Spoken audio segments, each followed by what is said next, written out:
হে জগতবাসী, আজ আমি শামীম আলী চিশতি আপনাদের সামনে একটি আলোচনা নিয়ে আসলাম। সে আলোচনাটি হলো যে আজকে সনাতন ধর্ম বা হিন্দু ধর্মের কিছু কথা বলবো এবং মুসলমানকে নিয়েও কিছু কথা বলবো। সেই কথাগুলো হলো, যারা ইসলাম ধর্মে বা মুসলমান ধর্মে আছে তারা কুরবানির মাধ্যমে যেই গরু জবা দেওয়া হয়, তাহলে এটা কোরআনে এসেছে যে তোমরা কুরবান করো। আমরা যদি দেখা যায় কুরবানির কথা হাদিস ও কোরআন দুটো জায়গাতেই পাওয়া যায় যে কুরবান করো, তো শরীয়তের ভাগ কুরবান করতেছে গরু, ছাগল, মহিষ, ভেড়া ইত্যাদি। তো এখন আমার কথা হলো, হিন্দু ধর্মের মধ্যে তারা কুরবানিটা কি দেয়? সেখানেও তো কুরবানি আছে, তো তারা কি বলে?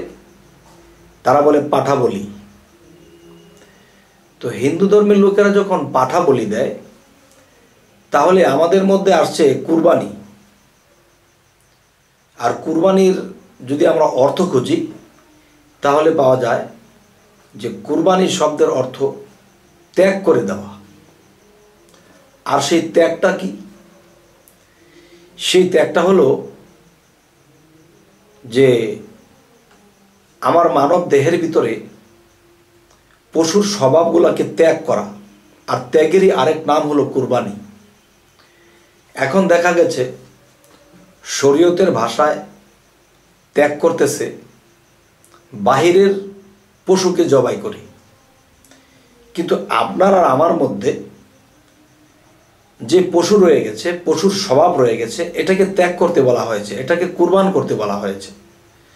তো এখন দেখা যায় আমরা সেটি ত্যাগ করলাম না, কিন্তু বাহিরের পশু কুরবানি করলাম বা জবাই দিলাম। এতে কি আমার পশু কুরবানি হলো?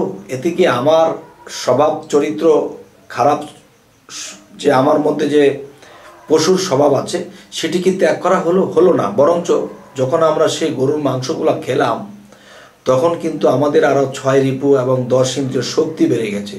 তখন আরও আমরা কিছু খারাপ করতে পারবো। আরও সেই পশুর স্বভাবটা মাংস খাদ্যের মাধ্যমে আমরা নিজের মধ্যে বক্ষণ করলাম। যাই হোক, মুসলমানের বিষয়টা তো মানুষে বোঝেই। তো শরীয়তের কুরবানিটা লাগবে, যেহেতু যে মানুষকে আল্লাহ এই পশু খাওয়াটা হালাল করেছেন, যার ফলে এটা খাওয়া যাবে, এটা করা যাবে, এটা শরীয়তেরটা। হাকিকত তরিকত মারফতে গেলে সেটা। তো এখন আসি যে হিন্দু ধর্মের মধ্যে দেখা যায় তারা কি করতেছে? পাঠা বলি দিতেছে। তো এই যে পাঠা বলি দেওয়ার উদ্দেশ্য কি? দেখবেন একটা পাঠা, সে কিন্তু যদি কোনো পাঠি বা ছাগি পায়, তখন তার পিছনে পিছনে ছোটে। কেন? তার মধ্যে সে পাঠা শক্তি আছে। তখন মুসলমানের মধ্যে যেরকম শরীয়ত পালন করতেছে, তেমনি হিন্দু ধর্মের শরীয়ত অনুসারে তারা পাঠা বলি দেয়। বাবা, সেই পাঠা না, যে আমার মধ্যে যে মর্দামি শক্তি, পাঠা শক্তি আছে, আমি নারীর দিকে কুদৃষ্টি করি বা কোনো খারাপ দৃষ্টি করে খারাপ কিছু করে ফেলি, তখন কেন করি? আমার মধ্যে সে পাঠা পাঠা যে একটা ভাব, সেই পাঠার স্বভাব, পশুর স্বভাব আমার মধ্যে আছে, সেটাকে বলি দিতে হবে, মানে কুরবানি। বলি দেওয়ার আরেক নাম কুরবানি। কুরবানির আরেক নাম হলো ত্যাগ করা। এই পাঠা স্বভাব আমাদের কাছ থেকে দূর করে দিতে হবে, ত্যাগ করে দিতে হবে। আর ত্যাগেরই আরেক নাম কুরবানি, আর কুরবানি আরেক নাম হলো বলি। আচ্ছা, যাই হোক, আমরা যেহেতু কুরবান করি, তো এটাকে কুরবান নামে চালিয়ে দেওয়া হয়েছে, বলি শব্দে চালানো হয় নাই। মূলত জবারই আরেক নাম হলো বলি। আমরা বলি দিই না, আমরা কুরবানি দিই। আমরা পানি খাই না, জল খাই। জল খাই না, পানি খাই। তাহলে জিনিস কিন্তু একটাই। আচ্ছা, তাহলে দেখা গেছে যে আমাদের মধ্যে বলা হয়েছে পশুর স্বভাবকে ত্যাগ করো, আর সেটাকে আমরা কি করতেছি? পশুর স্বভাব ত্যাগ করিনি, কিন্তু বাহিরের পশু টাকা দিয়ে কিনে এনে তাকে কোরবান করেছি, মানে তাকে ত্যাগ করেছি, আমার ভিতরের পশুকে নয়।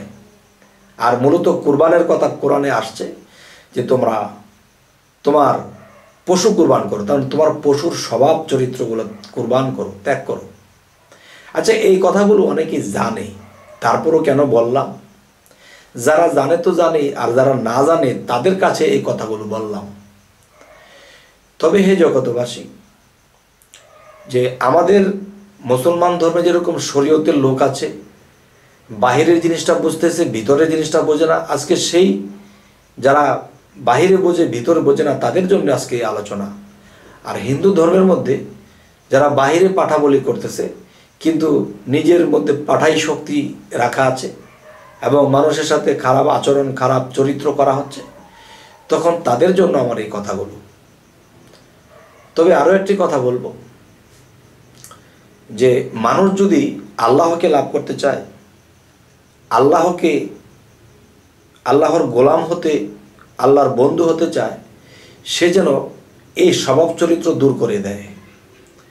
যেমন সম্পদ করব একজনকে মেরে, যেমন অনেক টাকা ইনকাম করব আরেকজনের ক্ষতি করে, এগুলো কিন্তু পাঠার মধ্যেই পড়ে। আর কাম শক্তি বলতে কিন্তু আমরা বুঝবো যে নাফসকে দমন করো না বাবা। কাম শক্তি বলতে পৃথিবীর লোভ, লালসা, অর্থনীতি কামাইতে যায় মানুষের ক্ষতি করা, এটাও কামের মধ্যে পড়ে। তাই বলি, যারা নিজের দেহের মধ্যে সেই কাম শক্তিকে দমন করার জন্য যারা সাধনা করে, তখন দুনিয়াবি বিভিন্ন লোভ লালসাও কমে যায়। তো আমরা সামনে অগ্রসর হব ইনশাল্লাহ। সেই অগ্রসরের মধ্যে কি করব? যে আমরা একটু রোজা রাখব, নিরামিষ খাব, এবং দেখা গেছে যে আমরা ধ্যানে, সাধনে কিংবা নামাজে ডুবতে পারি না। কেন? যে এ কারণেই ডুবতে পারি না, সেই পশুগুলা যখন মানুষ ধ্যানে বসে বা নামাজে বসে, তখন সেই পশুগুলা ছয় রিপুর সাথে মিশে আমার ভিতরে দৌড়াদৌড়ি শুরু করে দেয়। তখন নামাজে স্থির থাকা যায় না, ধ্যানে স্থির থাকা যায় না। তখন দোকানে, পাটে এবং দেখা গেছে যে কোনো স্থানে বন্ধু বান্ধবের আড্ডায় চলে গেছি নামাজে দাঁড়িয়ে। কেন?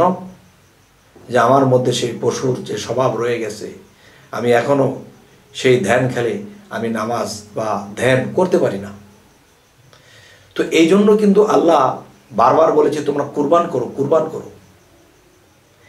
যেমন হযরত ইব্রাহিম খলিলুল্লাহকে বলা হয়েছিল যে হে ইব্রাহিম, তুমি কুরবানি করো, কিন্তু তিনি বাহিরে কুরবানি দিতে দিতে শেষে ছেলের উপরে ছুরি ধরল। কারণ ওই কুরবানি যদি আল্লাহ কবুল করতো তাহলে কুরবান হয়ে যেত, কিন্তু আল্লাহ ওই কুরবানির কথা বলেনি, এটা অন্য কুরবানির কথা বলেছে।